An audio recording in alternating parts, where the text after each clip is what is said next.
Magandang gabi sa inyo mga bay, welcome back ulit sa ating channel at sa video ito update lang tayo sa gold medal match ng 19th Asian Games sa men's 5-on-5 basketball. So dahil sa pagkapanalong ito ng Gilas mga bay kanina kontra sa China, pasok na sila sa finals. Okay, at ang mga kalaban nila ng Gilas mga bay sa finals is yung Jordan National Team ulit. Okay.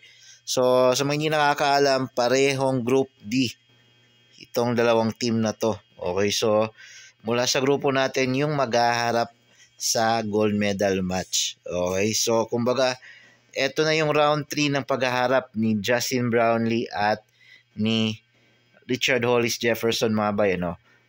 Dalawang beses na to, second time na to sa international stage. Yung una nakaharap sila sa PBA Championship din. Panalo si RHJ doon. Dito naman mag-aarap ulit sila, championship pa rin, gold medal match. Considered as championship game kasi gold medal match naman yan. Mag-aarap ulit sila.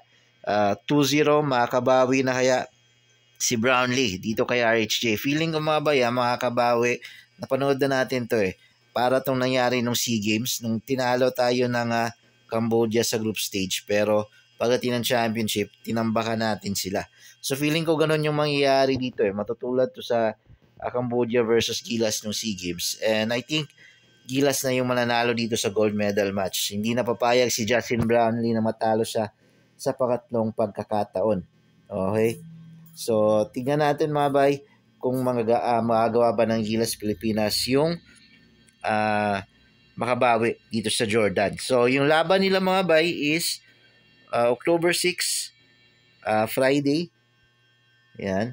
8 p.m. yan mga bay, Yan. So, mapapanood nyo pa rin yan live sa mga Facebook, One Sports, at sa mga internet sites mga bay kung saan nyo pwede makapanood. 8 p.m. yan mga bay.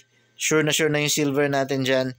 Manalo matalo may silver tayo pero mas maganda kung makakuha tayo ng gold. Yun lang mga bay. Maraming salamat sa panood.